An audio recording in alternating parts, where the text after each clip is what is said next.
Bismillahirrahmanirrahim. Assalamualaikum warahmatullahi wabarakatuh. Innal hamdalillah nahmaduhu wa nasta'inuhu wa nastaghfiruh wa na'udzu billahi min syururi anfusina wa min sayyiati a'malina. May yahdihillahu fala mudilla lahu wa may yudlil fala hadiya lahu. Asyhadu an la ilaha illallah wahdahu la syarika lah wa asyhadu anna Muhammadan abduhu wa rasuluh la nabiyya wa la rasula ba'dah. Usalli wa usallim wa ubarik ala nabiyyina Muhammad wa ala alihi wa ashabihi wa man tabi'ahum bi ihsanin ila yaumil qiyamah. Usikum wa nafsi bitaqallah wa qawluhu ta'ala Ya ayyuhalladzina amanu taqullaha haqqa tuqatih wa la tamutunna illa wa antum muslimun. Amma ba'd. Fa inna asdaqal hadithi kitabullah wa khairal hadi hadi Muhammadin sallallahu alaihi wasallam wa syarrul umuri muhdatsatuha fa inna kulla muhdatsatin bid'ah wa kulla bid'atin dhalalah wa kulla dhalalatin finnar. Ahibati fillah, ikhwani wa akhwati fid din, rahimani wa rahimakumullah. Alhamdulillah, segala puji bagi Allah Subhanahu wa taala yang masih memberikan kepada kita semuanya sampai detik ini anugerah berupa nikmat kesehatan, nikmat keimanan, sehingga pada kesempatan malam hari ini kita diizinkan oleh Allah Subhanahu wa taala untuk bermuwajahah, bermajlis, bertolabul ilmi, dan kita berharap semoga apa yang kita lakukan mendapatkan ridha dari Allah Subhanahu wa taala. Salawat dan salam kita haturkan kepada Nabi kita Muhammad sallallahu alaihi wasallam, kepada keluarga, para sahabat dan orang-orang yang selalu teguh dengan sunnah-sunnah beliau hingga hari kemudian. Hadirin hadirat, barakallahu fikum. Di antara ketetapan Allah Subhanahu wa taala adalah Allah menciptakan makhluknya, dan Allah jadikan sebagian makhluknya itu memiliki derajat yang lebih tinggi daripada yang lainnya. Allah menciptakan manusia dan memilih di antara manusia mereka golongan para nabi dan rasul. Dan golongan para rasul lebih utama daripada para anbiya. Kemudian Allah Subhanahu wa taala jadikan dalam satu tahun itu ada 12 bulan. Dan Allah memilih bulan Ramadan sebagai bulan yang paling utama. Kalau kita lihat ayyuhal ikhwan wal akhwati fillah, nas-nas Al-Quran, berikut hadis-hadis Nabi Muhammad sallallahu alaihi wasallam, banyak sekali menunjukkan akan keutamaan bulan tersebut. Di antaranya adalah firman Allah Subhanahu wa taala pada surat Al-Baqarah ayat 185. Allah berfirman, Syahrul Ramadan alladzi unzila fihi al-Qur'an hudan linnasi wa bayyinatin minal huda wal furqan. Bulan Ramadan, di mana bulan tersebut diturunkan kepada Nabi kita Muhammad sallallahu alaihi wasallam permulaan Al-Qur'an. Yang Al-Qur'an merupakan petunjuk bagi manusia, berisikan penjelasan-penjelasan terhadap petunjuk tersebut, serta Al-Qur'an itu sebagai Al-Furqan, sebagai pembeda antara al-haq dan al-batil. Ayat ini menunjukkan bahwa Al-Quran yang merupakan khairul kalam, sebaik-baik kalam, diturunkan kepada sebaik-baik manusia pada sebaik-baik bulan, yaitu bulan Ramadan.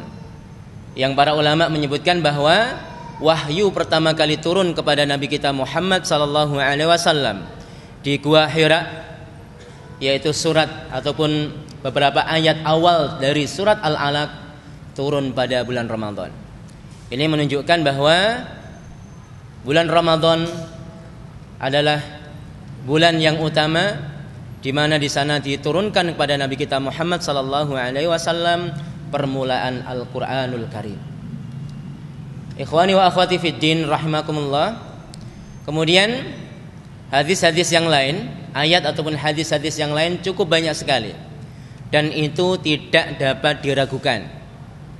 Jadi konsentrasi kita sebetulnya bukan pada bagian keutamaan bulan suci Ramadan, namun lebih daripada itu, yang menjadi PR kita semua, yang kita harus fokus adalah kondisi kita sendiri. Mampukah kita itu menjadi orang yang utama dan orang yang mulia pada bulan mulia tersebut? Ini adalah pertanyaan yang jawabannya itu hadir dari kita sendiri. Kalau bulan suci Ramadan tidak usah diragukan, apalagi santri-santri kita tentunya hafal riwayat-riwayat hadis yang menunjukkan akan keutamaan bulan suci Ramadan. Cuma persoalannya, apakah kita itu mampu menjadi orang yang utama dan orang yang mulia pada bulan yang utama dan mulia tersebut? Maka sekali lagi bahwa jawaban dari pertanyaan tersebut akan kita jawab sendiri. Dan insya Allah pada pertemuan malam hari ini kita akan menyampaikan beberapa hal yang hendaklah dilakukan oleh seorang muslim untuk mencapai derajat yang mulia dan derajat yang utama di bulan yang utama ini. Yang pertama adalah seorang muslim hendaklah memperhatikan satu hal, yaitu maqamatul farah. Seorang muslim hendaklah senang dan bahagia dengan kedatangan bulan suci Ramadan. Ini tahapan awal. Ketika orang ingin mulia dan utama, tanya pada diri masing-masing, sudahkah ada perasaan yang lain pada hati kita menjelang datangnya bulan suci Ramadan, ataukah sama saja?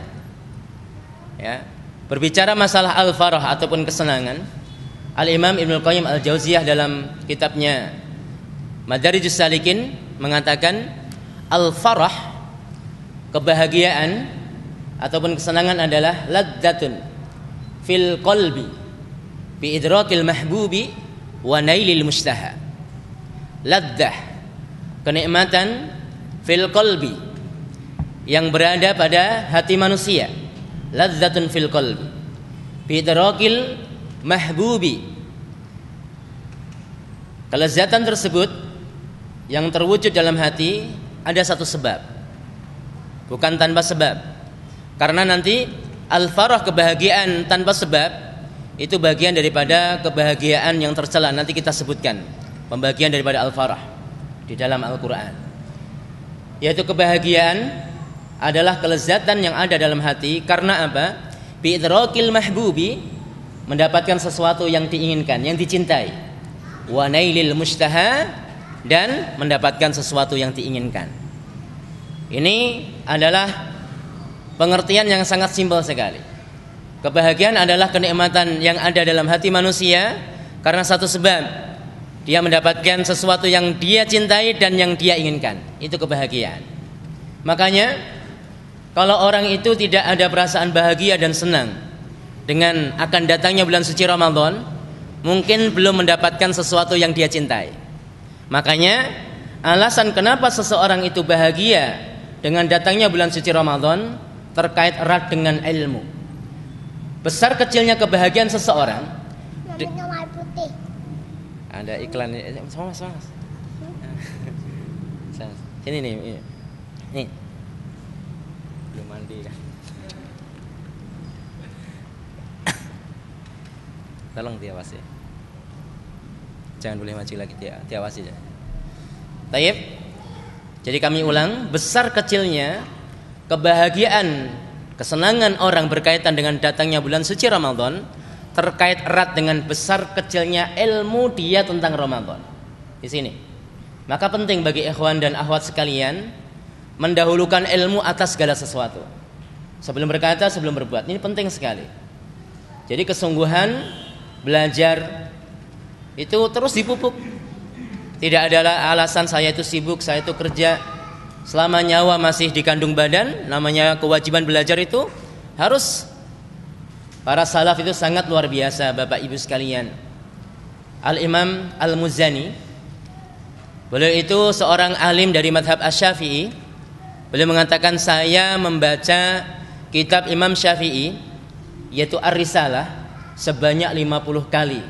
Setiap kali membaca, pasti saya mendapatkan faidah manfaat yang tidak saya dapatkan sebelumnya.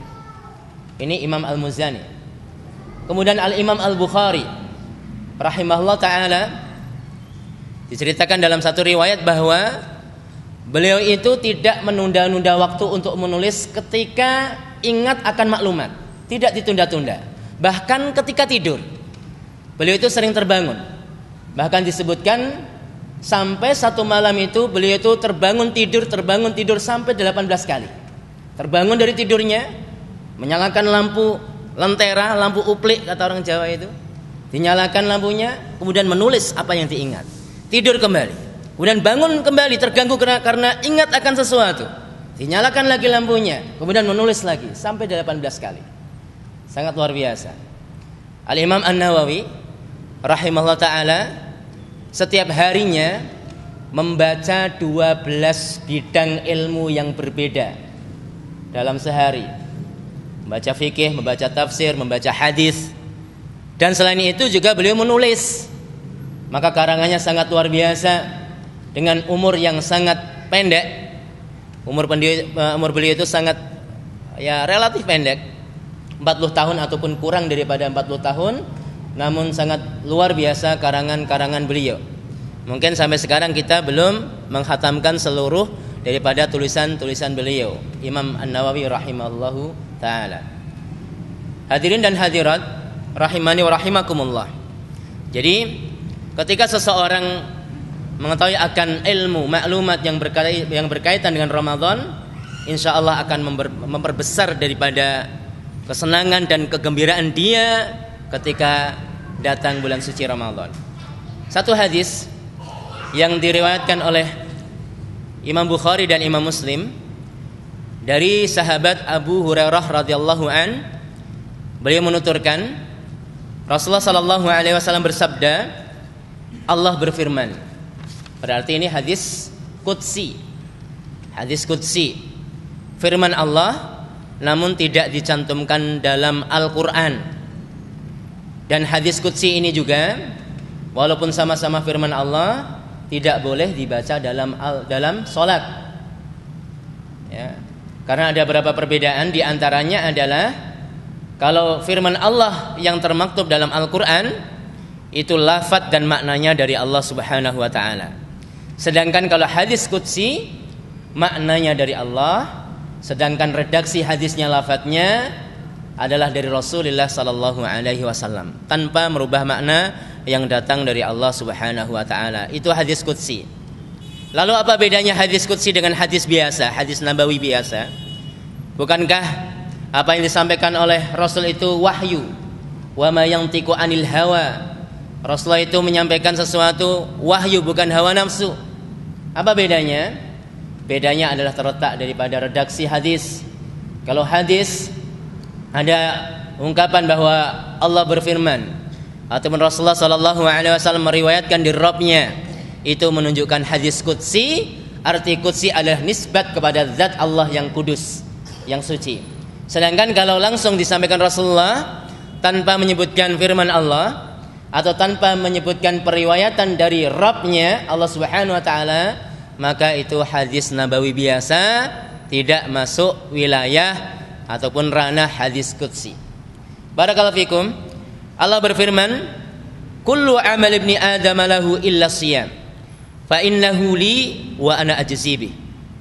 Setiap amal Bani Adam adalah untuknya kecuali puasa, sesungguhnya itu untukku dan aku sendiri yang akan mengganjarnya. Para ulama memiliki beberapa penjelasan di antara maksud daripada lafaz dalam hadis ini. Yang pertama adalah saum merupakan ibadah yang istimewa. Istimewa dari mana? Dari sisi mana? Yaitu istimewa dari sisi keikhlasan, Pak. Salat, zakat itu ya harus untuk Allah. Kalau tidak, maka terjerumus pada kesyirikan. Namun maksud daripada hadis ini bahwa saum itu ibadah yang istimewa, tidak dimiliki oleh ibadah yang lain, khususnya dari sisi keikhlasan. Karena biasanya seseorang itu ketika berpuasa tidak ada yang mengetahui dia puasa. Hakikatnya dia puasa atau tidak ada yang mengetahui kecuali dirinya dan Allah Subhanahu wa taala. Dan kalau orang betul-betul niat itu, insya Allah tidak nyolong-nyolong, Pak. Wudu misalnya, lumayan nih, nggak ada orang, minum 1-2 teguk air, kayaknya jarang. Ya. Kalau ikhlas, insya Allah tidak nyuri-nyuri. Kemudian penjelasan sebagian ulama, maksud daripada lafadz dalam hadis qudsi ini adalah bahwa pahala ibadah saum, ibadah puasa ini tidak bisa diganggu-gugat, disimpan oleh Allah dan tidak bisa diambil orang lain, tidak bisa dibagi-bagi kepada orang lain karena satu sebab.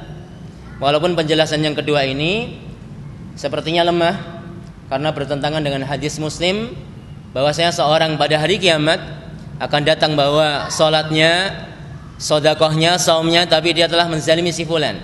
Akhirnya pahala sedekahnya, pahala saumnya, pahala salatnya dibagi-bagi.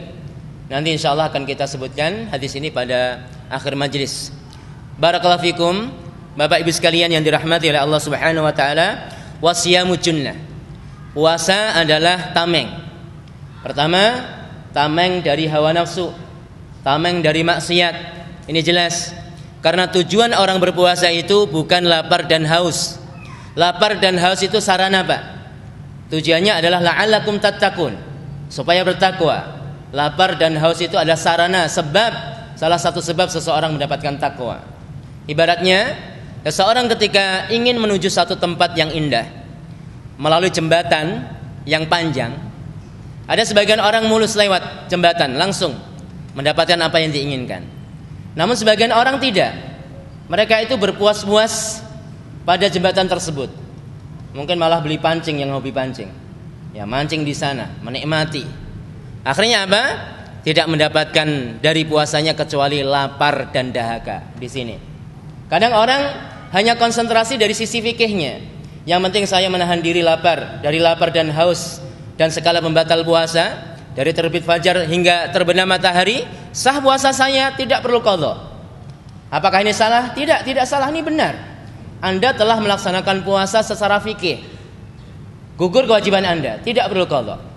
Tapi permasalahan selanjutnya, mampukah Anda menjadi orang yang bertakwa? Utuhkah pahala Anda? Ini masalah lain. Ini masalah yang terkait dengan kekuatan manusia dalam mengendalikan lisannya, matanya dan pendengarannya. Bukan hanya sekedar menahan lapar dan haus. Pantaslah kalau Rasulullah mengatakan rubbas shaim la yajidu min siyamihi ilal ju' wal atash.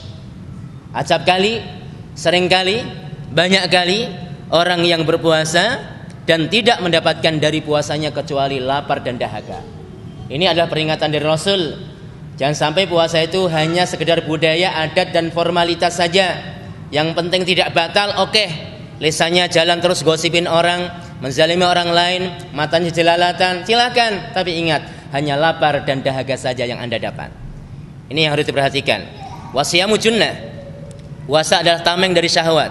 Hati-hati, bukan hanya lapar dan dahaga saja. Wasiyamu junnah, tameng yang selanjutnya adalah tameng ataupun benteng daripada api neraka. Barakallahu fikum. Fa idza kana yaumu shaumi ahadikum fala yarfuth yauma idzin wala yaskhab. Kalau salah seorang berpuasa ya, pada satu hari, maka hendaklah jangan berkata kotor dan berbuat keji. Di sini ini peringatan dari Allah Subhanahu wa taala dalam hadis qudsinya. Fa in sabahu ahadun aw qatalahu falyakul inni mur'un shaim.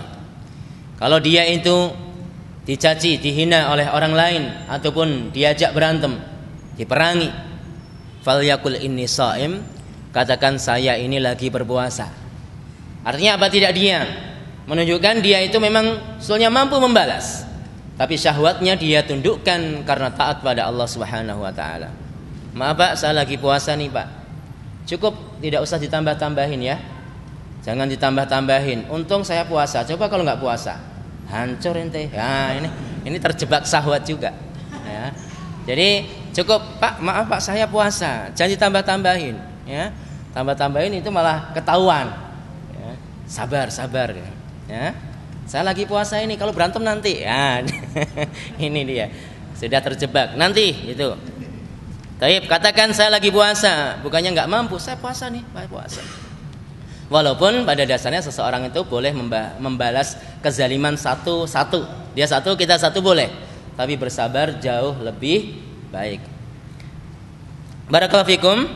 Walladzi nafsu Muhammadin biyadih, dan demi jiwa Muhammad yang ada di tangannya, la khalufu famis shaim atyabu indallah yaumal qiyamati min rihil miski.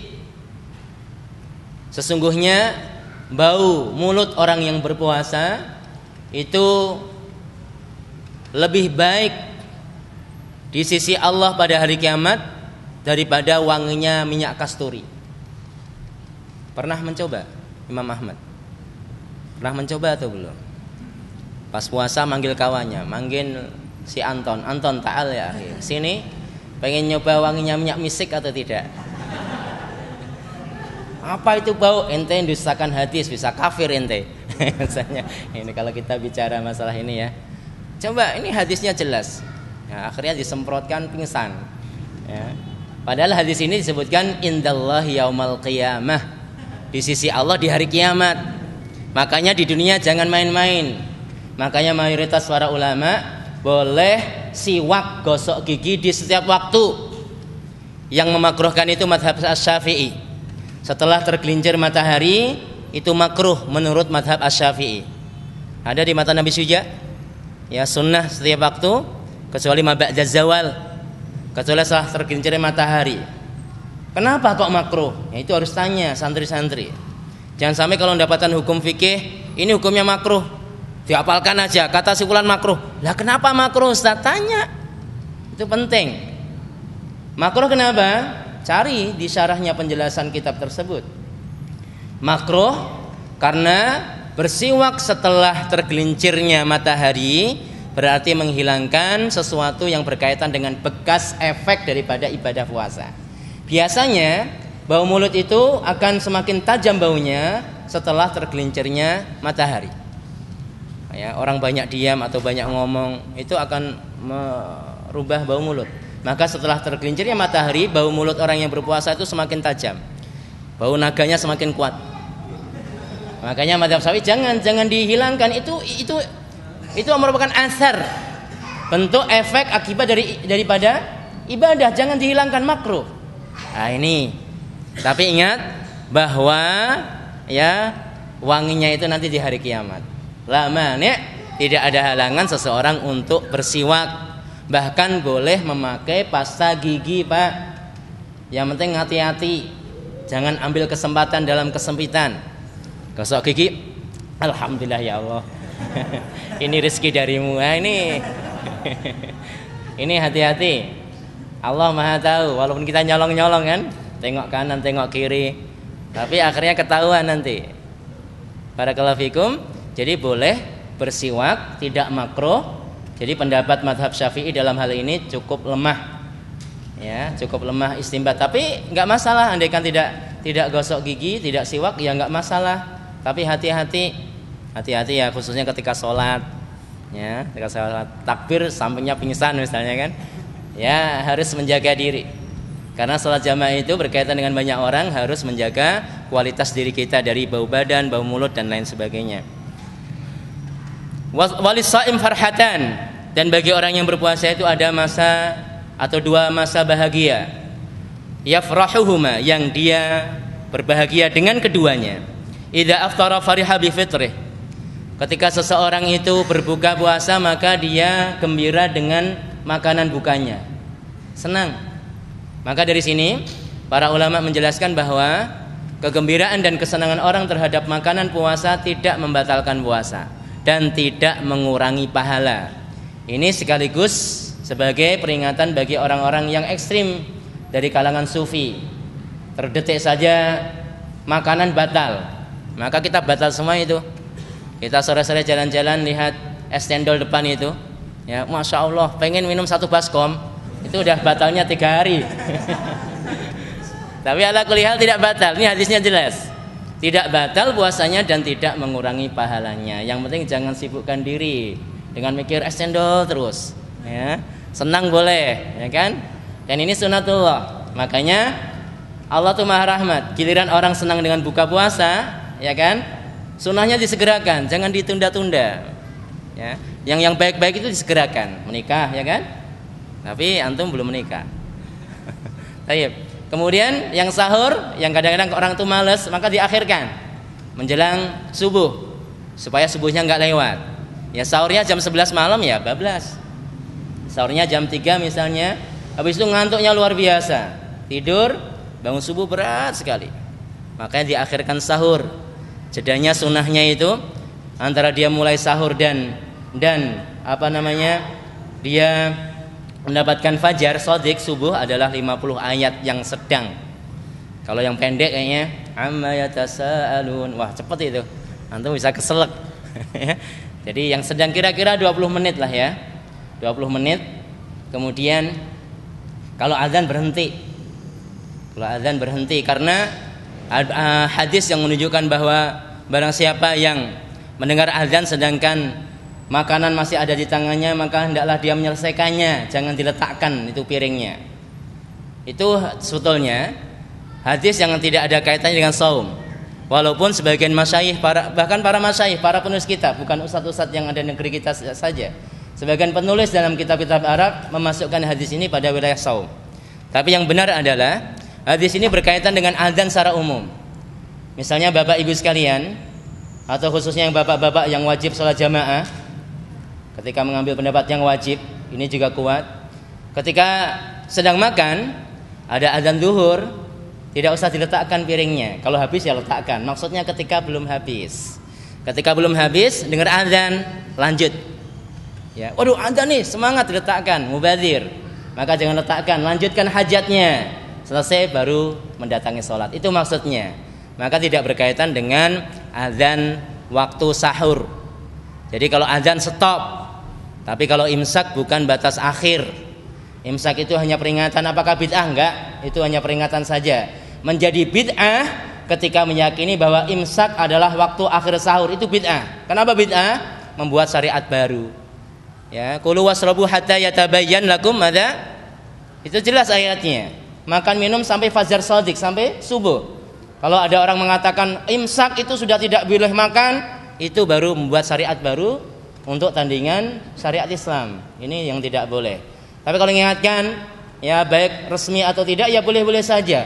Awas, subuh mau datang loh, tinggal 5 menit lagi. Bid'ah ente, Rasulullah nggak pernah mengingatkan kayak gitu. Ini terlalu berluas-luas dalam masalah bid'ah. Ya, boleh-boleh saja, tapi hati-hati kalau sudah imsak, karena para ulama mengatakan boleh makan, minum, berkumpul dengan istri dalam artian khusus sesaat sebelum azan, Pak. 2 detik sebelum azan boleh datangi istri. Tapi kan nggak masuk akal. Masuk 2 detik makan minum datangi istri kan nggak mungkin. Makanya sebagian orang adanya imsak untuk peringatan. Tapi jangan jadikan patokan bahwa itu akhir daripada sahur. Ini keliru. Ini yang perlu diperjelas kepada masyarakat.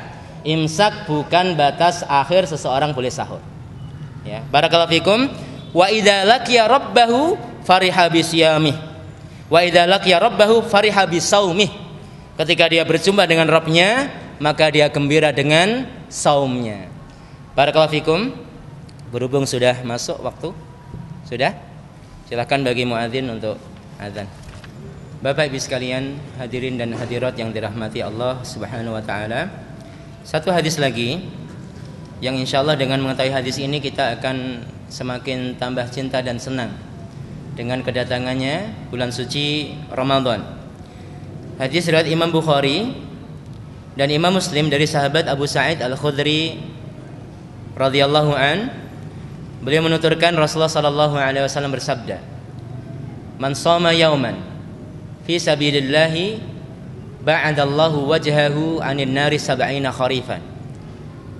Barang siapa yang berpuasa sehari di jalan Allah, maka akan dijauhkan wajahnya dari neraka sepanjang 70 tahun perjalanan. Ini sangat luar biasa. Bagaimana kita tidak akan senang dengan hal ini. Belum hadis-hadis yang lain, hadis tentang masalah ampunan, yang kebanyakan hadis-hadis tersebut riwayat Bukhari dan Muslim. Barang siapa yang puasa dengan penuh keimanan, iman artinya yakin bahwa puasa Ramadan itu wajib, wahtisaban dan penuh keikhlasan, maka diampuni dosanya yang sudah lalu. Hadis yang serupa, barang siapa yang qiyamul lail pada malam bulan Ramadan dengan penuh keimanan dan keikhlasan, diampuni dosanya yang sudah lalu. Barang siapa yang qiyamul lail pada malam Lailatul Qadar, juga demikian. Masya Allah. Dan barang siapa yang berikan makan fakir miskin, ini hadis Ibnu Huzaimah, hadisnya juga sahih, maka ini adalah ampunan baginya, dan baginya adalah pahala serupa dengan pahala orang yang diberikan makan. Ini sangat luar biasa. Maka insya Allah ketika kita semakin banyak maklumat kita tentang Ramadan, maka biqadril ilmi nahnu nafrah. Artinya dengan kadar ilmu yang kita miliki, kita akan semakin besar cinta dan kebaikan kita menghadapi bulan suci Ramadan. Karena memang kalau seseorang itu tidak memiliki ilmu tentang hal ini, seseorang dihadapkan pada beban taklif. Taklif itu berupa perintah atau larangan. Dan pada bulan suci Ramadan ada taklif, ada beban. Seseorang yang awalnya boleh sarapan, akhirnya tidak boleh sarapan. Lah kok seneng? Gimana tuh Ustaz? Kan gitu. Ada sebagian orang nanya itu, gimana bisa seneng ya? Yang awalnya itu boleh sarapan malah nggak boleh sarapan. Sarapannya dimajukan lagi. Habis sarapan nggak boleh makan lagi sampai terbenamnya matahari. Kok bisa seneng? Maka jawabannya tadi. Barakallahu fikum. Jadi berbicara tentang masalah al-farah, kegembiraan dan kesenangan, sebetulnya Al-Quran sudah banyak bicara tentang hal ini. Berbicara tentang masalah kegembiraan, dalam Al-Quran, kegembiraan ini dibagi menjadi dua bagian, Pak. Yang pertama, al-farah, kegembiraan yang sifatnya mutlak. Mutlak itu tidak terikat, tidak terkait dengan sesuatu apapun. Ya gembira itu saja, al-farah al-mutlak. Dan kegembiraan seperti ini ternyata dicela dalam Al-Quran. Pada surat Al-Qasas ayat 76, Allah Subhanahu wa taala berfirman, la tafrah innallaha la yuhibbul farihin. Kalau kita artikan secara harfiah, letterlek secara hurufnya, harfiah kata-katanya, la tafrah, jangan gembira ente. Kalau dalam Al-Quran terjemahan bahasanya halus, jangan berbangga diri. Padahal berbangga diri artinya lain loh ya. Jangan gembira ente, karena sesungguhnya Allah tidak menyukai orang yang bergembira. Nah ini hati-hati. Kalau ada orang seneng-seneng, senyum-senyum gak ada sebabnya, itu kan bahaya juga. Makanya Allah mencela ini. Jangan senang ente, karena Allah tidak suka orang yang senang kan gitu. Maka ini namanya kesenangan, kegembiraan yang mutlak, tidak ada kaitannya, tidak terkait. Kemudian yang kedua adalah al-farah al-muqayyad, kegembiraan yang kaitannya dengan sesuatu, atau kegembiraan yang tidak terlepas begitu saja namun terikat. Itu pun dibagi menjadi dua. Yang pertama adalah al-farah al-muqayyadu bidunya, kegembiraan yang terikat atau terkait dengan dunia. Dan ini juga dicela. Apa dalilnya? Surat Al-An'am ayat 44. Hatta idza farihu bima utu akhadnahum. Sampai mereka orang-orang kafir itu gembira dengan dunia, kami azab mereka, kami ambil dunianya itu. Ini dicela juga. Kemudian yang kedua, dari bagian al-farah al-muqayyad, dari bagian kegembiraan yang terikat, yang kedua adalah kegembiraan, kesenangan yang berkaitan dengan karunia Allah dan rahmatnya. Dalilnya surat Yunus ayat 58. Qul bi fadlillah wa bi rahmatihi fabidzalika falyafrahu. Katakanlah, dengan keutamaan dan rahmat Allah hendaklah mereka bergembira. Maka termasuk rahmat Allah adalah kita dijumpakan dengan bulan suci Ramadan. Maka kegembiraan seperti ini, kesenangan seperti ini adalah salah satu indikasi, alamat, ciri-ciri seseorang memiliki hati yang sehat. Kegembiraan yang berkaitan dengan kebaikan itu indikasi bahwa seseorang memiliki hati yang sehat. Makanya dalam hadis yang lain Rasulullah mengatakan, barang siapa yang melihat kemungkaran, maka hendaklah merubah dengan tangannya. Tidak mampu dengan lisannya. Kalau tidak mampu lagi dengan hatinya. Jadi kalau orang itu senang terhadap kebaikan, benci terhadap keburukan, itulah iman. Kalau sudah tidak ada, dzalika ad'aful iman. Itulah kelemahan ataupun iman yang paling lemah. Lihat kebaikan ya biasa. Bulan Sya'ban, bulan Ramadan ya biasa saja. Kan gitu. Ini perlu ditanya. Lihat kemungkaran ya senyum-senyum. Lihat acara di televisi, ada penyembelihan hewan kepalanya diarungkan di lautan, Masya Allah bagus sekali budaya kita katanya. Budaya syirik. Lihat budaya orang-orang telanjang di daerah misalnya yang terbelakang, wah Masya Allah ini budaya perlu dibudayakan, perlu dilestarikan. Ya. Bukan berarti umat Islam itu tidak cinta budaya, bukan. Kita suka budaya. Umat Islam adalah umat yang beradab. Tetapi sesuatu yang menihilkan, menafikan daripada adab dan tradisi yang baik itu sendiri yang harus dihilangkan. Di sini budaya syirik, budaya buka aurat. Ya. Kalau buka aurat itu pada zaman dahulu, belum pada zaman batu dahulu mungkin ya, belum ada pakaian. Maka sekarang pakaian insya Allah murah, khususnya bagi mbak-mbak ya, tutuplah auratnya. Ya, kalau pengen buka aurat ya dalam kamar saja. Kalau maksiat jangan ajak-ajak. Masalah kalau orang buka aurat, bukan hanya dia saja yang bermaksiat, tapi mempersilahkan orang untuk bermaksiat. Kan gitu. Susah ini kita keluar. Ya. Kalau kita nggak nyetir motor atau mobil sendiri, bisa. Ini kita nyetir motor, depan pemandangan, samping kanan pemandangan, ndingkluk nabrak kan gitu. Ini yang susah. Ya semoga ini termasuk intisarul balwa dalam fikihnya. Jadi suatu musibah yang sudah tidak bisa dihindari ya, mungkin dosanya agak dikit lah gitu. Yang penting jangan dinikmati, itu salah. Ya, karena nggak bisa dihindari kan, Pak. Ya, apalagi di angkot, wah sudah susah itu. Ya, ada istilah angkot itu paciru baru, Pak. Ya, naik paciru, panas jobon jeru katanya. Barakallahu fikum. Jadi di minimize sesuatu yang tidak kita bisa hindari, diminimalisir supaya kita tidak terjerumus pada kesalahan yang besar. Barakallahu fikum. Bapak Ibu sekalian yang dirahmati oleh Allah Subhanahu wa taala, jadi ini berkaitan dengan al-farah. Kecintaan seseorang, kesenangan dan kegembiraan seseorang dengan datangnya bulan suci Ramadan, ternyata itu salah satu indikasi bahwa seseorang memiliki hati yang sehat. Makanya kalau belum senang, hati-hati, hatinya diperiksakan. Ya. Bukan ke dokter, banyak baca Quran, baca terjemahannya, insya Allah pulih kembali. Kemudian selanjutnya yang perlu kita perhatikan, setelah kita tumbuh rasa senang, rindu, Masya Allah, sebagaimana para sahabat 5 bulan sebelum datangnya bulan Ramadan itu berdoa, ya Allah sampaikan umur kita supaya bisa berjumpa dengan bulan Ramadan. Ini doa para sahabat. Kita itu nggak pernah berdoa mungkin, ya, malah paling nyampe katanya gitu, paling nyampe. Ada orang itu 1 menit atau 5 menit sebelum Ramadan, sebelum azan Ramadan mati, ada juga itu. Makanya kita harus banyak berdoa. Selanjutnya adalah maqamatu asyukri. Seseorang hendaklah bersyukur ketika dijumpakan dengan bulan suci Ramadan. Nah ini tingkatannya, setelah gembira, senang, kemudian bersyukur.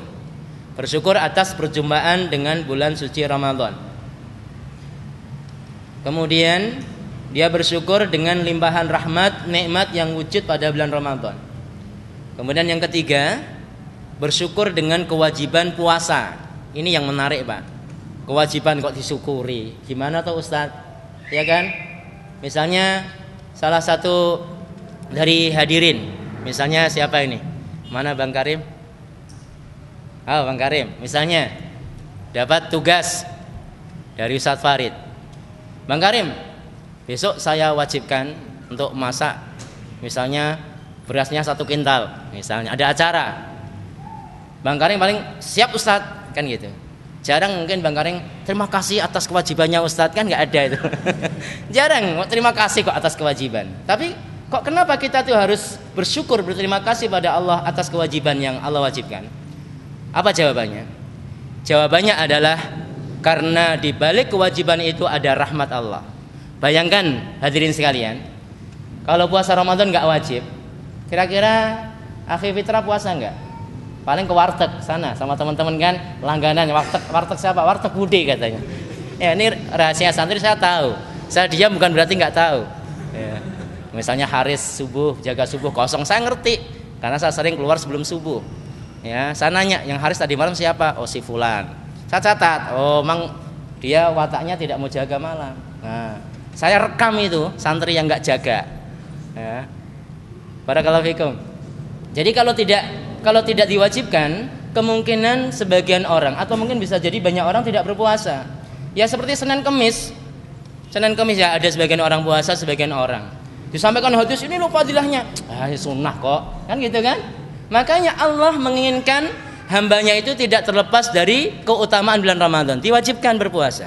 Dari sini dapat disimpulkan, terkadang rahmat nikmat Allah itu terletak pada sesuatu yang tidak kita sukai. Persis seorang bapak ketika didik anaknya males dibentak. Belajar. Kalau belajar besok nggak dikasih uang saku. Ini keras nih pikiran anak. Waduh, nih bapak nih nggak sayang mas saya, kan gitu sebagian anak itu. Padahal dibalik itulah kasih sayang seorang bapak. Maka bapak itu betulnya sayang banget sama anak. Cuma kadang anak itu responnya ke ibu karena interaksi langsung dengan ibu. Padahal misalnya bapak yang anaknya di luar daerah kan pak, di luar daerah, yang sering telepon ternyata ibunya. Padahal yang mengingatkan bapaknya, telepon tuh anaknya, udah lama kayak nggak ada kabar kan gitu. Ternyata yang sayang bapaknya kan, anaknya ngertinya, oh ibu ini yang telepon, bapak nggak pernah telepon. Padahal bapak yang nyuruh ibunya, jangan lupa sering telepon, kabari dan minta kabar kan gitu. Ini alhamdulillah jamaahnya banyak bapak-bapak, jadi saya dukung, seneng kayaknya. Tapi barakallahu fikum. Jadi ternyata tidak semua yang sifatnya tidak enak itu adalah tidak ada kasih sayang. Keliru itu. Bahkan kadang-kadang kasih sayang Allah itu terletak pada kemiskinan. Rahmat Allah itu terletak pada rasa sakit. Di situ. Orang itu kalau dikasih kaya kadang nggak ngeh. Giringan disentil dikit, tek. Oh iya, satu makhluk yang lemah. Banyak istighfar.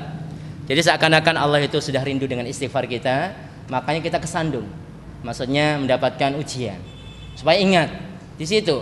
Bisa jadi karena seseorang itu mendapatkan nikmatan demi kenikmatan, dia lupa akan Allah Subhanahu wa taala. Makanya kita bersyukur atas kewajiban berpuasa.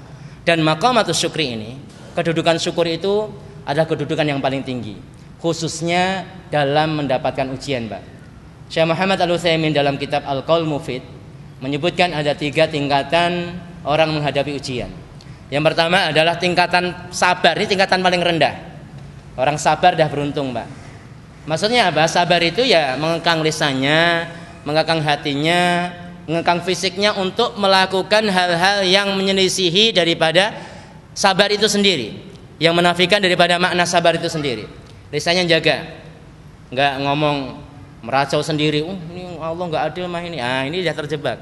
Atau masya Allah, ini hati mulutnya, lisannya sabar, saya tapi hatinya gerutu. Itu mah katanya. Ini sama saja. Ataupun hatinya dah lumayan, lisannya lumayan, tapi fisiknya, aduh, saya sih sabar tapi banting gelas.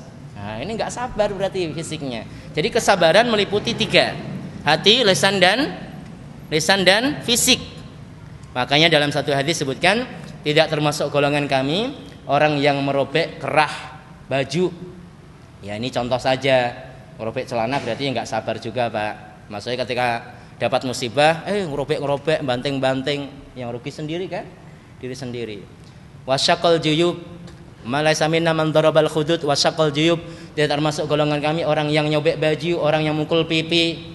Ya ini pipi ini hanya contoh saja. Mukul jidat, waduh, kenapa? Ini hati-hati, jangan-jangan nggak sabar nih. Tepok jidat kata orang. Kemudian orang yang menyeru dengan seruan jahiliyah. Maksudnya orang yang berseru dengan seruan jahiliyah ini adalah orang yang melakukan niyahah, meratap. Dulu pada zaman jahiliyah diceritakan, namanya meratap itu Pak ada timnya, Pak. Ada timnya ibu-ibu. Kalau sekarang ada tim Nasidariyah ibu-ibu, ada tim Asmaul Husna, ada tim apa lagi, ada tim Nasid kan gitu. Kalau dulu ada tim peratap. Si fulan meninggal dipanggil tim, tim itu terkenal tuh, tangisannya paling keras itu. Paling nyaring ya, diundang itu. Datanglah syariat Islam, Nabi melarang. Orang yang meratap itu nanti ganjarannya di hari kiamat akan dipakaikan pakaian dari aspal yang panas, Pak. Naudzubillah min dzalik. Makanya harus bersabar. Ya, sabar. Ini tingkatan pertama. Kedua, seseorang itu ridho. Apa bedanya ridho dengan sabar? Ya, sama-sama tangga kita kan ridho sama sabar, tapi ada bedanya. Kalau sabar itu yang menjaga tadi 3 hal tadi walaupun masih ada rasa sakit, air matanya ngalir netes kan gitu. Seperti Rasulullah ditinggalkan oleh anaknya tercinta Ibrahim, air matanya menetes. Apa ini wahai Rasulullah? Rasulullah mengatakan inilah kasih sayang. Enggak keras hati manusia itu, kan gitu. Wajar kalau orang yang tercinta meninggalkan dia menetes air mata. Ini air mata kasih sayang, sabar, netes air mata. Tapi kalau ridho itu nggak ngaruh Pak. Ada atau tidak ada ujian ya nggak ngaruh ya, ridho, rela. Kalau masih nangis, nah ente sabar kan? Alhamdulillah. Belum ridho. Kalau syukur ini tingkatan paling tinggi, ungkapan paling tinggi, ya tingkatan paling tinggi. Orang dapat musibah, alhamdulillah, ya kan? Hilang duitnya 1 juta, alhamdulillah masih 500.000 nggak hilang semuanya kan gitu. Diganti sama orang, alhamdulillah kan gitu. Alhamdulillah, coba kalau nggak hilang kan? Ini berarti tidak syukur. Coba kalau nggak hilang jumlahnya sekian dihitung-hitung. Ini berarti tidak syukur. Syukur itu memang luar biasa. Dicontohkan oleh beberapa salaf. Saya lupa seorang tabi'in, Abdullah bin Zubair bin Awam, seorang tabi'in yang beliau ketika, kalau tidak salah beliau ketika diundang oleh khalifah di Syam, ternyata di perjalanan terkena sakit, kakinya infeksi, sampai tempat khalifah dipotong kakinya, dan beliau minta supaya kakinya dipotong pada waktu sholat. Tidak mau minum mukhadir, tidak mau minum minuman keras supaya dia tidak sadar, tapi sholat. Dipotong, sholatnya jalan Pak, sholatnya jalan. Sampai suatu saat untuk menghentikan darahnya disiram pakai minyak panas, baru beliau teriak dan pingsan. Ya. Kemudian dalam satu waktu ternyata anak yang dibawa tadi ada anak yang tercinta, masih kecil main-main di kandang kuda, ditendang kuda, mati juga. Akhirnya setelah sadar bingung, ini dikabari atau enggak ini? Kakinya hilang, anaknya mati. Dikabarkan, oh ini kaki kamu yang sudah dipotong, alhamdulillah, Allah ngambil 1 masih sisa 3, tangannya 2, kakinya 1, alhamdulillah Pak. Oh ini luar biasa ini. Anaknya mati, alhamdulillah masih 6, alhamdulillah ya Allah. Itu kayak khayalan gitu loh. Paling kalau ada sekarang sinetron, ya, orang perannya dari orang soleh tapi sudah keluar jadi orang biasa, tidak merankan orang paling buruk akhlaknya. Ketika main sinetron kita nonton, masya Allah orang kok soleh kayak gitu, ya Allah masih ada, ya sinetron adanya, kan gitu. Tapi barakallahu fikum. Lalu beliau dihadapkan di hadapan khalifah dengan orang yang buta matanya. Ternyata orang yang buta matanya ini adalah karena kena musibah, hartanya hilang, sampai matanya juga terkena ini sesuatu barang sehingga menjadi buta.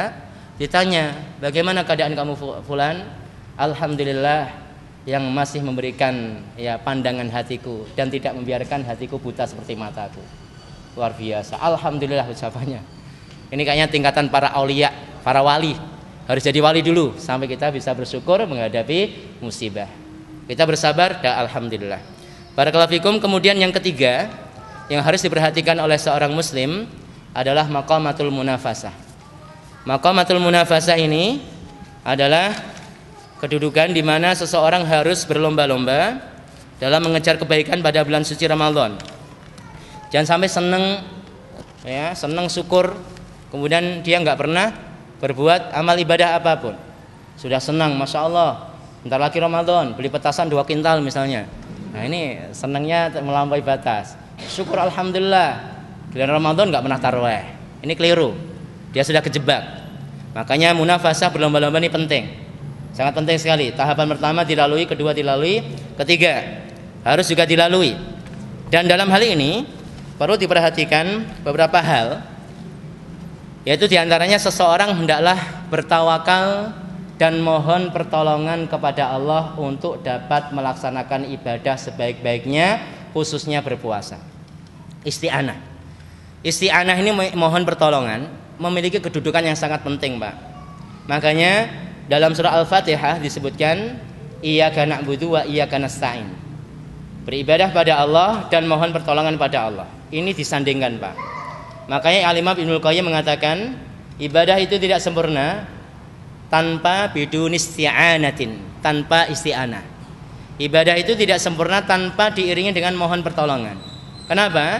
Karena segala sesuatu yang wujud dari kita mampu hadir di pengajian seperti ini, mampu sholat, itu pertolongan dari Allah. Itu pertolongan dari Allah. Kalau orang itu bisa menyandingkan antara istiqomah dan isti'anah, antara ibadah dan isti'anah, dia selamat dari dua jenis syirik. Dia beribadah hanya kepada Allah, itu selamat dari syirik besar minimal. Kemudian dia isti'anah, mohon pertolongan kepada Allah, dia paham bahwa apa yang dilakukan itu bukan karya mutlak dia pribadi, sehingga lepas sifat ujub dan riya, syirik kecil.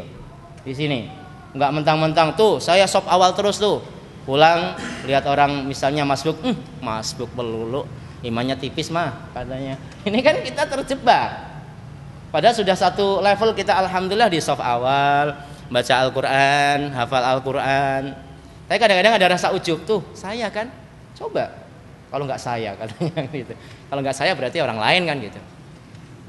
Padahal semua itu adalah bentuk pertolongan dari Allah. Makanya sebelum masuk masjid, melangkahkan kaki ke masjid, satu hal yang harus kita lakukan, kita tawadhu di masjid. Ini adalah isti'anah, ini adalah aun, pertolongan dari Allah. Iyyaka na'budu wa iyyaka nasta'in. Banyak orang yang sehat, Pak, tapi nggak mampu. Ada orang nggak puasa. Kok nggak puasa? Lagi sakit ya? Enggak, sehat. Atau mungkin masih balita? Enggak, saya balita sih, bawah 50 tahun, udah gede. Atau mungkin lagi haid atau nifas? Oh enggak, nih kumis saya gede katanya. Ya enggak mungkin laki-laki haid dan nifas, kan gitu.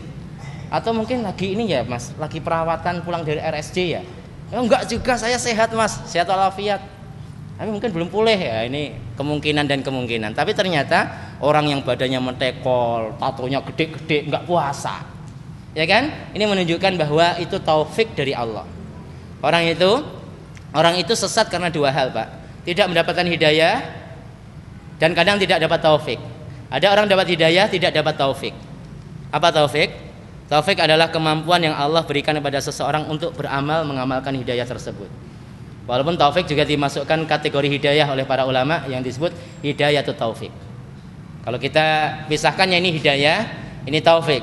Hidayah itu petunjuk, Pak. Kita dipahamkan akan sebuah kebenaran.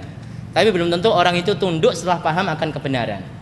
Makanya orang yang pertama ini penyakitnya, ya, orang yang tidak dapat hidayah, penyakitnya itu memang jahil, tidak ikut pengajian. Kalau taufik itu penyakitnya orang yang datang di pengajian tapi masih mengikuti hawa nafsu, ngaji terus tapi malah nggak tambah baik, malah tambah ta'assub, fanatik. Pokoknya kalau nggak ngaji sama si fulan, enggak lah, yang ahli sunnah sama si fulan doang. Nah, ini kejebak dia, kejebak. Kemudian dia mungkin hawa nafsu terhadap dunia, wanita belum bisa dikendalikan, padahal ilmunya ngerti. Ya Allah, namanya kholwat dengan perempuan itu haram. Tapi coba kita tanya orang yang kholwat dengan perempuan. Sebagian mereka ngerti, dalilnya hafal, riwayatnya hafal Pak. Ini penyakit yang menyerang taufik. Ada namanya taufik. Hati-hati dengan syahwat. Ya. Bapak Ibu sekalian dirahmati Allah Subhanahu wa taala. Kemudian selanjutnya taubat. Ini penting. Banyak bertaubat. Makanya bulan Ramadan disebut syahrut taubah. Banyak bertaubat. Karena itu adalah bulan di mana dibuka maghfirah, ampunan Allah. Jangan sampai orang masuk bulan Ramadan dosanya 2 keranjang, 2 gunung, ya, 2 ember. Keluar atau selesai bulan Ramadan dosanya segitu pula, malah nambah, rugi. Kemudian selanjutnya seseorang itu hendaklah membentengi diri dari hal-hal yang merusak puasa, merusak pahala puasa maksudnya, ataupun yang mengurangi pahala puasa. Tidak hanya memperhatikan pembatal puasa saja, makan, minum, kemudian mendatangi istri, tapi lebih daripada itu mengendalikan lisan, pendengaran, kemudian penglihatan. Ini penting. Jangan hanya lapar dan haus saja. Kalau itu sudah terjadi masa lalu, jangan diulangi. Besok Ramadan tahun ini yang bentar lagi datang harus kualitasnya berbeda. Kemudian selanjutnya adalah memprioritaskan amal dalam Ramadan. Ini penting. Prioritas amal. Kadang orang terlalu semangat tapi tidak tahu prioritas. Tidak paham fiqhul aulawiyat fil amal.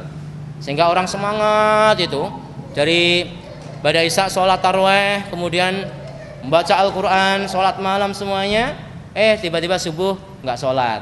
Nah ini semangat tarawih subuh nggak sholat, ya nggak fikul aulawiyat.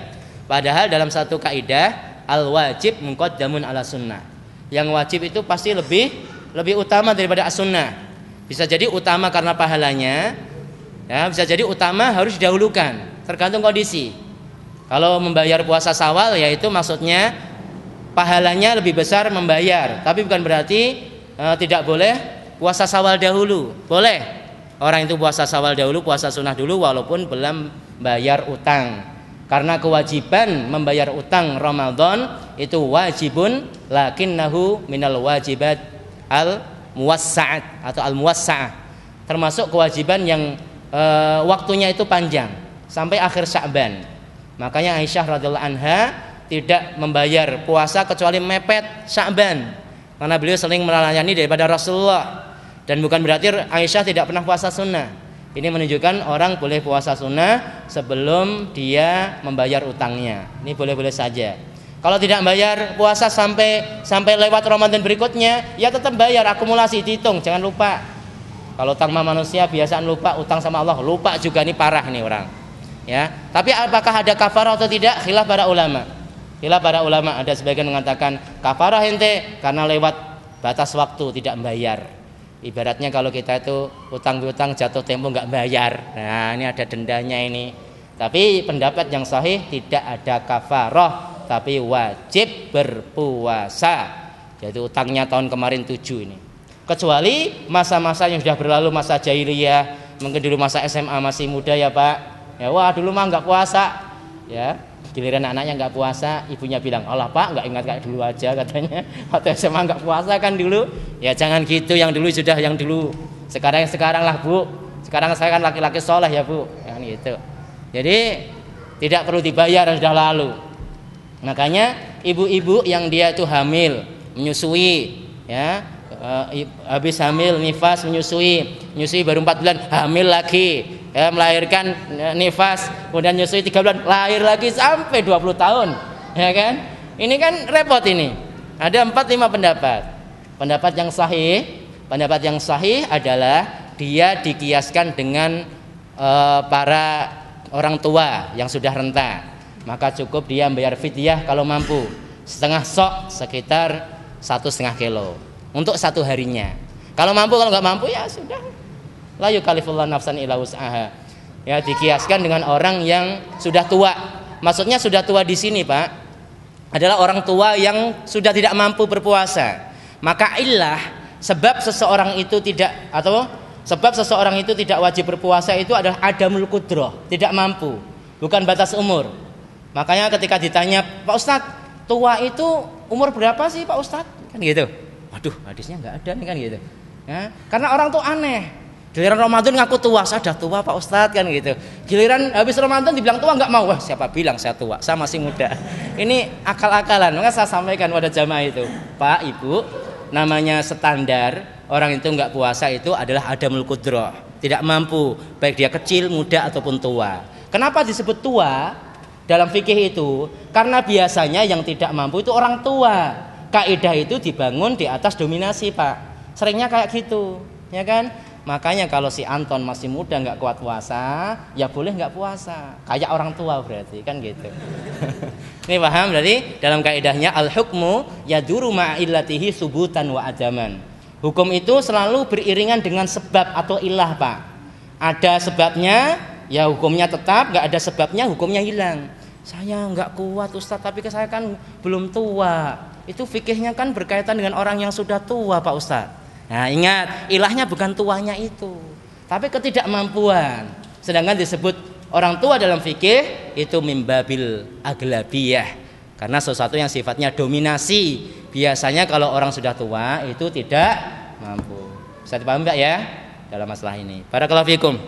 Kemudian yang terakhir yang harus diperhatikan 1, 2, 3 maqamatu al-farah, maqamah madza asyukri, maqamatu al-muhasabah. Yang keempat adalah maqamatul munafasah. Yang 3 maqamatul munafasah, yang keempat maqamatul muhasabah. Yang keempat itu introspeksi, Pak. Ini pas setelah selesai Ramadan. Biasanya orang itu sifatnya dendaman. Wah, ini mah Ramadan nggak boleh makan. Giliran Idul Fitri makan semua Pak. Makanya kalau kita itu tempat umum, WC umum sering ngantri. Ini karena itu hari Id itu. Sering kita itu sakit perut karena kurang mengontrol pada hari Id, ya kan? Yang senyum-senyum ketahuan pokoknya. Ya karena itu kadang orang dendaman. Dan ini juga berkaitan dengan amaliyah. Jadi orang semangat membaca Al-Quran, semangat ibadah dalam Ramadan, tapi terkadang langsung males setelah akhir Ramadan. Setelah Ramadan itu langsung males. Padahal sebagian ulama menyebutkan indikasi amal seseorang itu diterima adalah lahirnya amal soleh berikutnya. Ini yang bikin kita ngeri Pak. Sehari selama Ramadan membaca Al-Quran 5 juz. Setelah Ramadan taubat tidak membaca Al-Quran setahun. Ini taubat yang nggak benar. Hati-hati. Jadi amal soleh itu indikasi diterima akan lahir amal soleh berikutnya. Dalilnya surat Muhammad ayat 17. Walladzina ihtadaw zadahum huda wa atahum taqwahum. Orang yang mengambil petunjuk, ya, akan kami tambahkan petunjuk kepadanya karena kesenangan dia terhadap petunjuk tersebut dan atas ketakwaannya. Sedangkan orang yang berbuat maksiat tidak segera tobat biasanya mengundang maksiat berikutnya Pak. Apa dalilnya? Para ulama menjelaskan salah satu dalilnya surat Al-Baqarah ayat 10. Fi qulubihim maradun fazadahumullahu marada. Dalam hati mereka ada penyakit, maka Allah tambahkan penyakit. Ayat ini berkaitan dengan orang-orang munafik.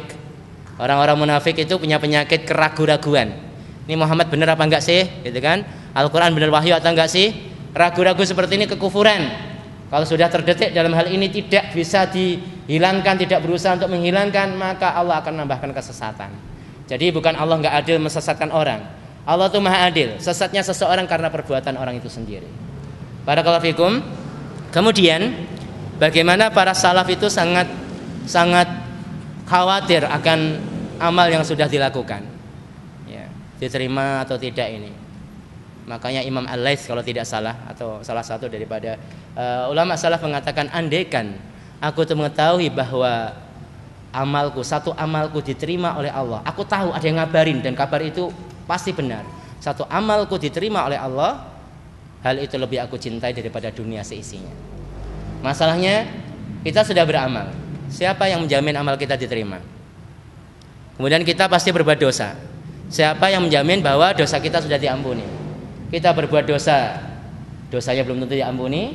Kita beramal, belum tentu amal kita diterima. Maka kalau orang itu tahu tentang hal ini wajib galau. Galaunya jelas tapi, ya, bukan Facebooknya, Facebooknya nggak dibalas, galau. Kenapa nggak setoran? Waduh, Facebook saya, gitu.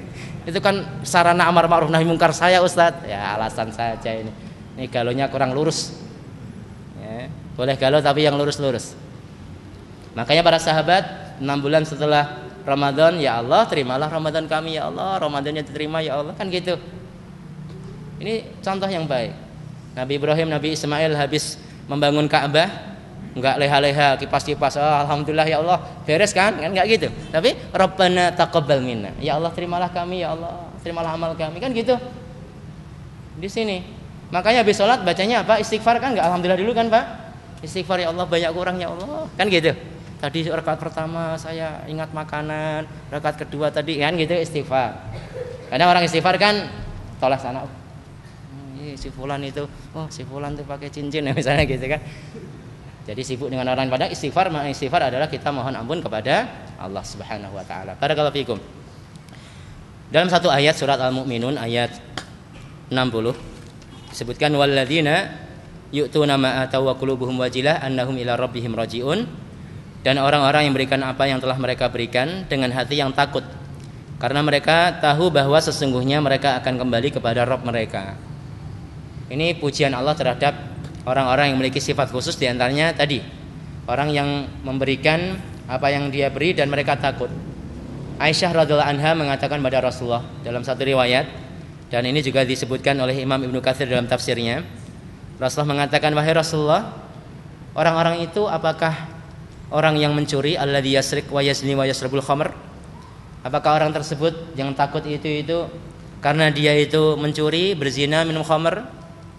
wa huwa yakhafullah azza wajal, sehingga dia itu takut akan azab Allah.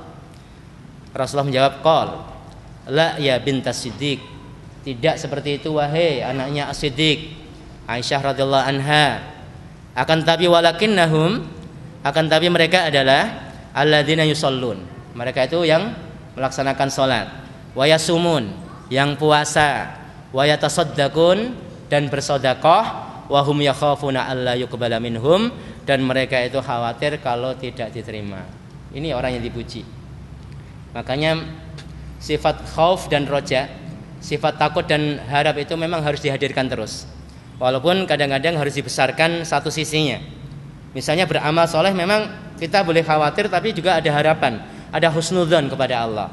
Taubat kita husnudzon diterima taubat kita, beramal husnudzon amal kita diterima, kan gitu. Kalau terjerumus pada kemaksiatan, diperbesar sifat khauf takutnya. Jangan dibalik. Pulang dari masjid, ya, ngambil sendal bagus, sendal jeleknya ditinggal, sesuai nasihat khotib. Ambil yang baik-baik, tinggal yang buruk. Ambil sendal yang baik. Alhamdulillah ya Allah, semoga Allah berkahi sendalku ini. Sendal curian kok, minta berkah. Harusnya istighfar. Ini keliru, konsep yang keliru tentang khauf dan roja. Kemudian kalau orang sakit ataupun orang menghadapi sakaratul maut, Pak, sunnahnya orang itu harus husnudzon dan banyak roja. Kalau enggak, nanti takutnya datang setan mengkafirkan orang ketika meninggal. Jadi ketika orang sakit dan orang sakaratul maut, tapi kita belum pernah kan, Pak? Nanti maksudnya, kalau pas datang tamu terakhir itu, banyakkan rojak. Wah, insya Allah lah rahmat Allah. Besarkan rojak terhadap rahmat Allah. Jangan sampai, waduh nih gimana nih, neraka deh. Ya itu udah. Sekarang ini yang takut-takut neraka kan gitu. Nanti kalau meninggal, rahmat Allah, jannah Allah diharapkan. Ini penting supaya orang tidak putus asa dari rahmat Allah ketika dalam kondisi sakaratul maut. Saya silahkan dicoba konsep saya, Pak. Terakhir, dalam hadis ini untuk mengakhiri majelis kita, hadis Muslim dan Imam At-Tirmidzi dari sahabat Abu Hurairah radhiyallahu an. Beliau menuturkan, Rasulullah sallallahu alaihi wasallam bersabda, "At-tadruna mal muflis?" Tahukah kalian siapa orang yang bangkrut? Para sahabat langsung menjawab, "Al-muflisu fina mal la dirham lahu wala mata'." Orang yang muflis, orang yang bangkrut dari kalangan umat, dari kalangan kita wahai Rasulullah, adalah orang yang tidak punya dirham dan tidak punya harta. Rasulullah menjelaskan, "Innal muflisa min ummati," orang yang muflis dari umatku, yang bangkrut dari umatku adalah man ya'ti yaumal qiyamah, yang datang pada hari kiamat bi sholatin wa siyamin wa zakah, dengan salatnya, zakatnya dan puasanya. Wa ya'ti wa qad syatama hada, dia datang pada hari kiamat dan dia telah mencaci si fulan, memukul si fulan, makan harta si fulan, membunuh si fulan. Ini contoh-contoh kezaliman. Dalam hadis ini tidak pembatasan, cuma contoh. Fa yu'ta hada min hasanatihi, kemudian si fulan dikasih kebaikan darinya. Kemudian si fulan lain juga demikian. Fa in funiyat hasanatuhu, sampai sudah hancur lebur kebaikannya, sudah dibagi-bagi gratis, majanan, cuma-cuma, ternyata orang zalimi masih banyak. Ini adalah hisab yang para ulama menyebutkan hisab yang terjadi di penghujung sirat, hisab antara sama manusia. Taubat kita sama Allah itu sudah Allah ngampuni atau tidak, sudah. Tapi kalau sama manusia belum sempat maaf-maafan di dunia, ingat ada hisab di atas sirat. Kalau diikhlaskan, alhamdulillah. Kemudian kalau sudah habis kebaikannya, maka keburukan, kejelekan orang-orang yang dizalimi tadi ditimpakan pada orang yang berbuat kebaikan. Kemudian pengkalan hadis terakhir ini yang bikin kita sangat pilu sekali. Rasulullah mengatakan, summa turiha ilan nar, orang seperti itu dilempar ke neraka. Ahlu siyam lakinnahu yadkhulun nar, ahli puasa tapi masuk neraka, ahli salat masuk neraka. Ini kan ironis. Kalau orang nggak pernah puasa, nggak pernah maksiat, ya wajar. Kan ini yang perlu kita takutkan. Makanya muhasabah ini memang suatu hal yang harus ditepati oleh seorang muslim. Bahkan para ulama menyebutkan muhasabah itu bukan hanya setelah beramal, bahkan 3 waktu. Al muhasabatu qoblal amal, al muhasabatu indal amal, wal muhasabatu ba'dal amal. Muhasabah, introspeksi sebelum beramal. Ini bagus sekali, tapi memang sedikit sekali, Pak. Ya, muhasabah, oh ya, fakir qabla an ta'zim, fakir qabla an taqul.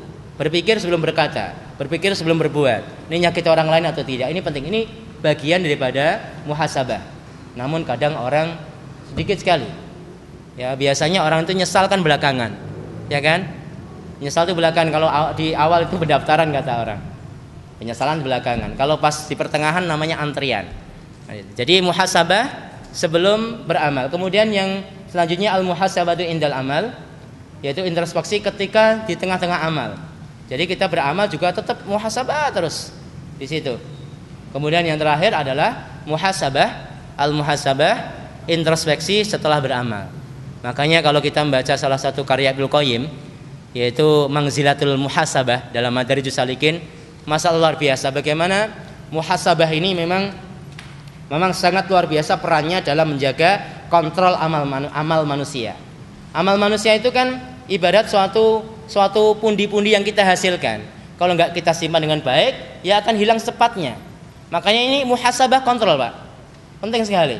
Nggak asal lewat-lewat saja. Makanya orang infak terhapus infaknya. Kenapa? Sambil infak ngomong nyakiti orang yang menerima infaknya. Ini terima infaknya, tapi ingat nih jangan malas ya. Infak saya sekali 2 kali nggak masalah kan. Nah, sakit orang terima apa? Infak 1.000 rupiah aja, katanya ceramahnya 1 jam, kan gitu. Ya ini kalau nggak kontrol, saya ingin berinfak karena siapa nih? Allah. Berarti saya jangan nyakiti orang. Ya sudahlah, kita nasihat secara baik, jangan nyakitkan. Ya, kemudian ketika berinfak, setelah berinfak, maka penting sekali lagi bahwa muhasabah itu kontrol yang sangat penting untuk mengikat daripada amal kita. Tanpa muhasabah bisa jadi amal seseorang itu berhamburan. Jangan sampai kita termasuk orang-orang yang muflis tadi.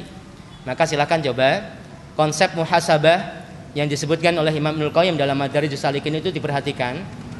Saya kira sudah ada terjemahan buku tersebut. Coba dicari, diperhatikan konsep muhasabah kita terapkan. Dan tidak itu saja, dalam kitab Madarijus Salikin itu banyak sekali mangzilah hal-hal yang diperhatikan oleh seorang muslim dan semuanya indah sekali. Karena itu memang kitab yang berkaitan dengan tazkiyatun nafas, pensucian jiwa. Orang yang tidak mensucikan jiwanya tidak beruntung. Sholat saja nggak berkaitan dengan hatinya, tidak digerakkan hatinya, ya nggak beruntung.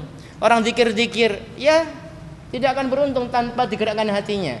Makanya zikir yang berfungsi sebagai penenang hati adalah zikir yang melalui kerongkongan kita, Pak. Melalui kerongkongan kita, lisan lewat kerongkongan kita masuk ke hati. Ala bidzikrillah tatmainul qulub, di situ itu. Kalau zikir tanpa diikuti ruhnya, zikir saja, ya sudah, gimana bisa tenang? Kadang orang zikir 1000 kali tidak tenang hatinya. Padahal kalau orang zikir, misalnya mengucapkan alhamdulillah, betul-betul tertanam dalam dirinya bahwa semua karena Allah. Alhamdulillah, ketika dipuji, ya Allah ini memang karena Allah. Disampaikan masya Allah, Anda lisannya fasih, Anda masya Allah luar biasa pinter, langsung dikembalikan ke Allah. Alhamdulillah, ini karena Allah. Allah bisa menakdirkan kita menjadi orang yang jahil dan idiot. Di situ. Kemudian ketika kita mengucapkan subhanallah, betul-betul ya Allah, maha suci Allah dari segala sesuatu yang aib. Yang aib itu milik hamba. Allahu akbar, Allah maha besar. Ya, maka kalau orang itu zikir, wirid kemudian masuk ke hati, itulah ya zikir yang akan berfungsi dengan baik. Ala bidzikrillahi tatmainul qulub. Salat. Banyak orang salat kan, Pak, tapi masih berbuat maksiat. Padahal dalam firman-Nya inna sholata madza tanha 'anil fahsya'i wal munkar. Salat mencegah pelakunya dari perbuatan keji dan mungkar. Maksudnya apa? Maksudnya ada salat yang masuk ke hati kita. Di situ. Makanya maksud iqamatus shalah, menegakkan salat itu mencakup 2 syarat, Pak. 2 syarat. Syarat yang sifatnya zahir, syarat yang sifatnya batin. Itu terkumpul pada firman Allah surat Al-Mu'minun 1 sampai 10. Di awal sifat sebutkan sifat masalah salat, di akhir-akhir ayat juga masalah salat. Qad aflahal mu'minun alladzina hum fi salatihim khashi'un. Beruntung orang-orang beriman yang seperti apa? Orang yang khusyuk dalam salatnya. Khusyuk kan? Dalam salatnya. Ini berkaitan dengan batin, Pak. Khusyuk tunduk pada Allah, tulus ikhlas. Tapi di ayat-ayat selanjutnya hampir akhir dari ayat-ayat pujian terhadap orang mukmin yang beruntung, walladzina hum ala shalawatihim yuhafizun. Orang yang menjaga sholatnya, maksudnya apa? Jaga waktunya, jaga syarat-syaratnya, rukunnya, dohirnya, Pak. Makanya kalau pengen jadi orang yang beruntung, jaga sholat dari 2 sisi. Makanya kalau hanya yuhafid, menjaga sholatnya, wah masya Allah, takbirnya kayak gini, nanti sedekapnya kayak gini misalnya kurang sedikit 2 cm ke sini, ya itu kan hanya dohir-dohir saja itu. Sujud tuh kayak gini, rapat. Ya kalau berdiri gagah, jangan lemes misalnya. Ini sifatnya fikih zahir. Khusuk, khusuk nggak tahu. Nah ini dia. Makanya kalau kita menepati dua sifat yang ada pada surah Al-Mu'minun 1 sampai 10 itu kalau tidak salah, itu sudah beres. Insya Allah mencegah pelakunya dari perbuatan keji dan mungkar. Itulah penting tazkiyatun nafas. Makanya ayolah ikhwan, termasuk ma'at kita ini harus diadakan materi tazkiyatun nafas. Kan nggak ada ini. Ya, hafid Quran tapi nggak takut sama Allah kan bahaya. Ya, jadi perlu tazkiyatun nafas. Qad aflaha man zakkaha. Sungguh telah beruntung orang yang mensucikan diri. Coba perhatikan firman Allah sejak awal surat, Pak. Sumpahnya Allah itu loh.